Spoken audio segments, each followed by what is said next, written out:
Great. Thanks to the panel. That's, I'm sure, opened up a lot of topics, a lot of questions.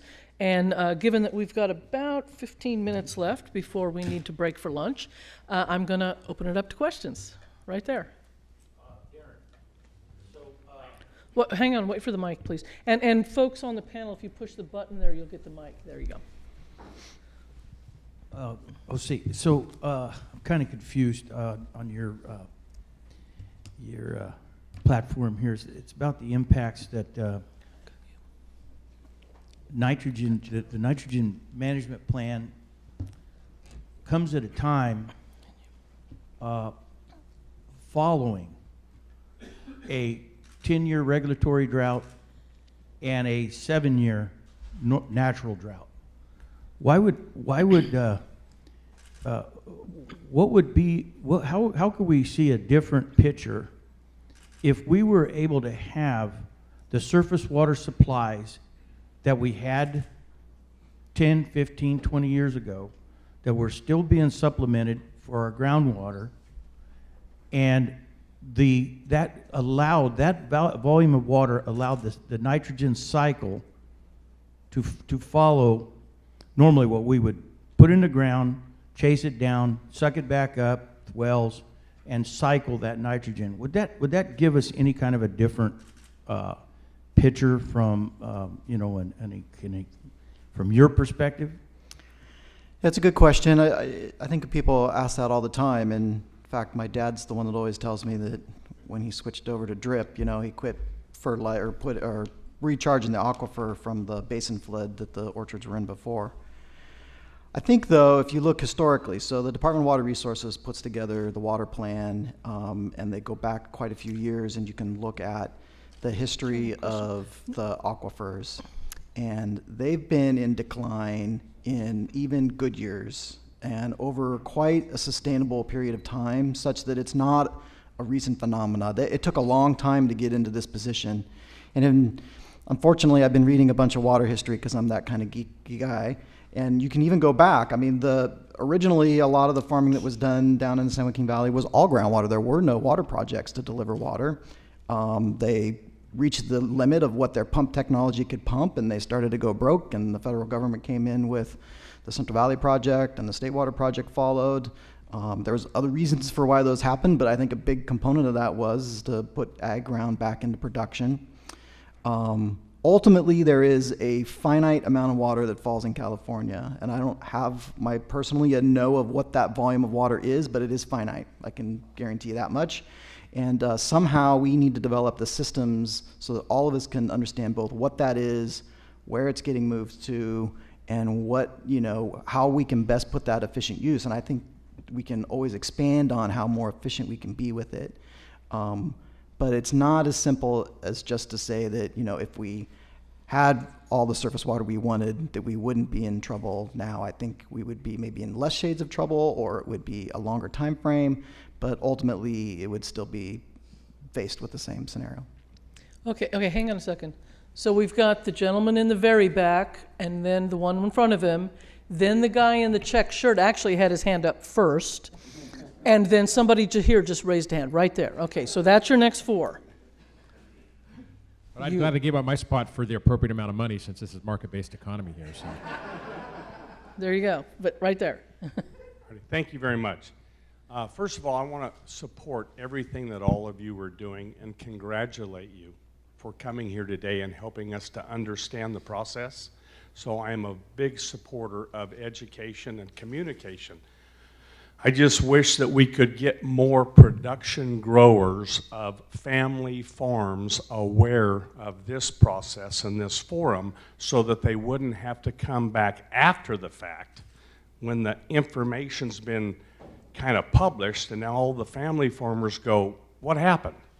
What happened? So I think we should take a look at how we reach out to small and medium-sized family farms that may not be connected to the internet, may not be text messaging, but are missing these forums, so that you people can hear from the family farms that don't know these are going on, because I think that's a big problem. But with that being said, Darren, on the data and the information that your agency uses to create those population graphs and wells and everything, is that data available to us? Absolutely. There's Okay. no piece of data that I hold that isn't open to the public. We try to publish it out, and if I could even back up and wholeheartedly, I mean, that same thought occurred to me. Your opening comment is explicitly it. Where the communication is always huge, and that's kind of why I wanted to take this opportunity, you know, one to come here, one to present kind of a different perspective, because I wish we had more time and resources to do that, because it's necessary as a community as a whole and as a society to have those conversations and try to share that information, because then you have a shared basis to make proper decisions on a community-wide basis. Yeah. And Well, we have several people with questions, so I'm going to ask folks to keep it to one question. Okay, so since that information is available, and I'm assuming it can be sorted between ag and non-ag databases, so we can kind of separate the oranges from the apples, and that data being generated from BMPs and SOPs from the 80s and the 90s, which were typically wet years, and agriculture was applying broadcasted fertilizer on top of the ground and using flood irrigation as the means of development, contrasted to today, where the last 5 or 6 years our surface water has been diverted north, causing us to use well water to irrigate liquid And the fertilizer question through is? drip. Was that information taken into consideration, meaning today, no rain, water diverted, and the impact on nitrogen leaching contrasted to the BMPs of the 80s and the 70s, where fertilizer BMPs were totally different? Thank That's the you, data. thank you. Yeah, no, it's Take that, Mike. it's definitely part of the understanding the equation, and there's been even crazier studies where we did isotope analysis to try to determine the source of the nitrogen. In some cases, you can distinguish it out, and you can tell what the source was, whether it's from manure or mammals, or whether it's straight from a nitrogen that was from a chemical fertilizer. Other times, and probably most of the time, you can't, because they're blended together, and when they're together, you can't really tell where it is, because there's overlapping in the isotope. So all of that's definitely there. It's I don't think anybody caveats that it was probably worse before. We even have ways we checked it down in Southern California. So that nitrogen had a lot of perchlorate in it because it was guano when it was brought in, when Orange County really grew oranges. And so we can take samples to see that. But at the same token, there's been studies that show, and we can see very young nitrogen discharges. So it's not that it's not happening now. A lot of the data that we have shows that there's a huge spectrum amongst the different farming practices. There are some farmers that are doing outstanding. There are some that I really want to go, help them learn, where their problem is, because we can probably save them a bunch of money, Maybe the way Grandpa did it wasn't quite, up to snuff, and that's what this is about. This is about making everybody better, having performance metrics so that themselves can know where they're at in that regard. Great. Right over here. So my question is really a follow-up to comments that Don made in the context of what Professor Tomich said about California needing to maintain its comparative advantage, and how innovation is really something that the rest of the world looks to in California. And so for Don, at what point do you move from what should otherwise be a controlled experiment to the point where you have to say, enough is enough? I'm willing to be the innovator, but I can't bear this economic burden any further in order to make California look great. Yeah, we've tried a lot of different things over the years to be innovative, and we switched everything over to subsurface drip irrigation. We improved yields. We lowered water usage. We look at a lot of different ways to innovate, but you're right. There's only so much you can do. But I do look back from when I got into farming and where we are today, and we've made huge improvements in how we farm and what our yields are, and how really handling different pesticide products. And years ago, when we sprayed a field, nothing was left. Now we're very selective. We use safe materials. We worry about and are concerned with our workers on in the fields. So, you know, we've come. I guess change is going to continue, and if we don't stay ahead of it, then we will be left behind. But you're right; it adds cost, and somebody has to pay it. We can only do so much mechanically. We can only, you know, get so much out of our crops. Genetics do so much, but you know, I've been around the world to a lot of different countries that are very innovative, and known. You know, this last June went to Israel on a climate smart mission, and I'll tell you what, I think we're much further ahead than they are, and they get a lot of recognition. Not that they're not doing things that aren't correct, but I think California farmers and are pretty innovative as a whole, and they pick up trends pretty quickly.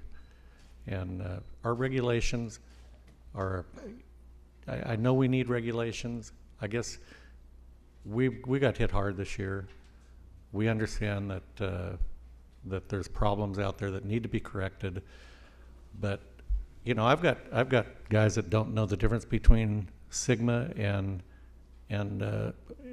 their yeah, no, Obamacare. No, being in a, they think they're in a water coalition, nitrate issues, and they think they're covered on Sigma. They have, I mean, they're, like I say, there's growers out there that just don't understand the intensity of the changes that we're seeing today, and that's tough. I'm going to a meeting tonight at 6 o'clock on a Sigma meeting, and then I've got 2 Sigma meetings tomorrow. So that's my world anymore. Okay. No, excuse me, I've got other folks with questions. We've got one in the check shirt in the back, and then right there, which is likely to be the last question given the time, right there. Hi, I'm Ray Diaz. I had an agricultural tire shop. I call it agricultural because I took the direction of doing mainly ag equipment and stuff in Corcoran. And I see all of the changes that are going on. I see the regulations. I see the work that has been done to protect the field workers. And what I'm addressing, and I want any one of you to address, would be these regulations and procedures to operate in the field. Means a person like a tire shop owner has to have our equipment ready to go out to that also. Mine is down to student training, the young man Alex here that's doing something. I'm down on the low end as the way I see it. I've changed tires for about 30 years of my life. What is being done to get new people into my end of the industry, which is the service end? And what are you doing to draw in that, keep these kind of people here that want to work at this level? They don't have a college degree. They don't want to go out and get a college degree. They need a job. So could I ask maybe Tom to give a quick response, or Dawn, so we can sneak one more question in? Is there a quick response? That's a tough question. I mean, it's actually not something I've thought about. Okay. I do think experiential opportunities for people to learn on the job. And I think we're going to see this afternoon, actually, at the community college, the sort of in-service practical work. Is that right? Mm-hmm. Yes, absolutely. Brian, did you have? This is an important question. You know, I come from a lot of educators. Uncle was the Stanford, or whatever, ran Stanford School of Education. And we talked about that on a philosophical level growing up. The reality is that we don't value trade like we should. I mean, you go to Germany or something, and a craftsman, a tradesman, that is they realize that a lot of folks, that's what they want to do. They want to work their hands. And they give them education. Now, it's expensive to teach that in the elementary schools or the high schools. And so, you know, we phase them out. We don't teach people how to cook anymore in our schools. So that's why I came down here when Bob asked me about it, is every message we can give to children and people growing up and adults to get educated, to learn a craft, and to just be a member of society in that way, and to value every job. I mean, a farm worker's got a hard job, but you know what they want is respect, and so just that's a cultural change. Okay. That's really important. And at the risk of a sneak preview, I'm going to answer some of that in my presentation at lunch. And I do want to sneak that last question, if it's a fast question. Fast question. Fast question. Does this work? Okay, there we go. So I'm framing this, as I'm hearing this, first of all, I think it's great to have this group here up talking.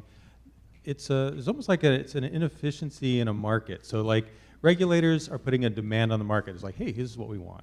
We're not going to pay for it, but this is what we want. Okay, so, and then people, like not every farmer is going to be like Don is going to say, yeah, let me tackle that, come up with innovations to try and satisfy that need.